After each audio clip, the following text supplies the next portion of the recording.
আসসালামু আলাইকুম viewers, welcome to my channel Samia's রেসিপিতে। আশা করি সবাই ভালো আছেন। আমি আবারও চলে আসলাম আরেকটা মজাদার সুস্বাদু রেসিপি নিয়ে।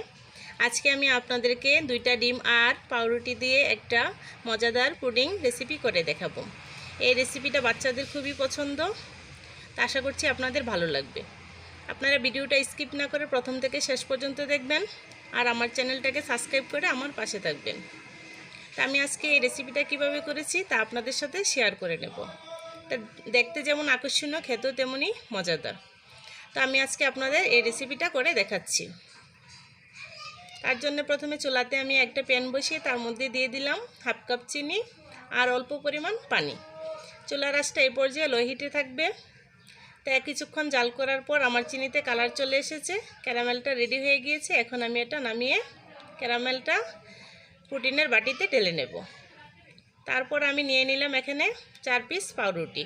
তো পাউরুটিটাকে আমি পিস পিস করে কেটে নেব। তারপর আমি এটাকে দুধে ভিজিয়ে রাখবো। তা আমি এটাকে 10 মিনিট দুধে ভিজিয়ে রাখবো। তারপর আমি ব্লেন্ডারের জারে নিয়ে এটা ভালো করে ব্লেন্ড করে নেব। তো এই রেসিপিটা করা খুবই ইজি এবং অল্প সময়ে করা যায়। তো আপনারা যে কেউ ইচ্ছে করলে করতে পারেন। তো এখন আমি এটা ভিজিয়ে রেখে দেব। তারপর আমি ব্লেন্ড করে নেব। তারপর আমি নিয়ে নিলাম আরেকটা মিক্সিং বল।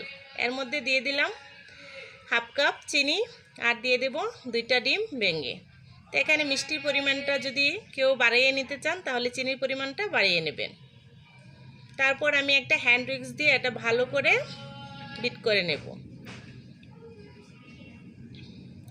তো এই পর্যায়ে ডিমটা ভালো করে ফেটানো হয়ে গিয়েছে। আমি এর মধ্যে দিয়ে দেব 3-4 ফোঁটা ভ্যানিলা এসেন্স।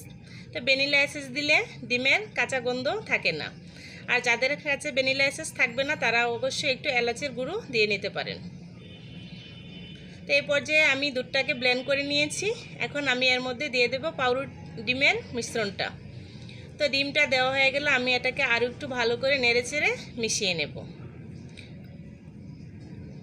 তো এইভাবে আমি এটা মিশিয়ে নিয়েছি। এখন এটা চাটনি দিয়ে ছেঁকে নেব।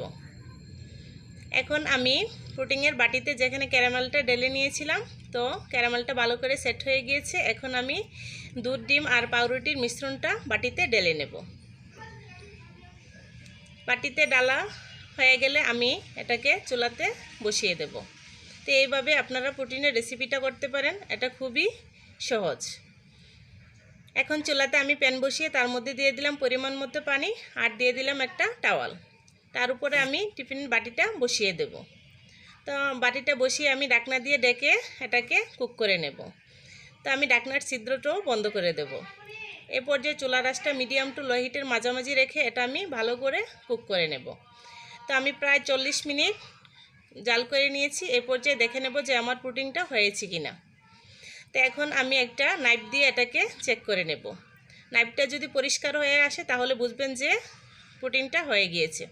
তারপর আমি এটা ঠান্ডা করে ফ্রিজে রেখে দেব। তো এখন আমি পুডিংটা ফ্রিজ থেকে নামিয়ে নিয়ে এসেছি। এখন এটা ছুরি দিয়ে চতুর্দিক দিয়ে আমি ছাড়িয়ে নেব। তারপর আমি আপনাদের ডিমোল করে দেখাচ্ছি। তো এভাবে ছুরি দিয়ে চতুর্দিক ছাড়িয়ে নেব। এখন আমি সার্ভ করে আপনাদের দেখাচ্ছি যে আমার পুডিংটা কত সুন্দর হয়েছে। তো মাশাআল্লাহ আমার পুডিংটা অনেক সুন্দর হয়েছে, অনেক পারফেক্ট হয়েছে। তো এই পর্যায়ে আমি আপনাদেরকে কেটে দেখাচ্ছি যে আমার পুডিংটা কত পারফেক্ট হয়েছে। তা আপনারা অবশ্যই আমার মতো করে ট্রাই করবেন, তাহলে এরকম পারফেক্ট একটা রেসিপি করতে পারবেন।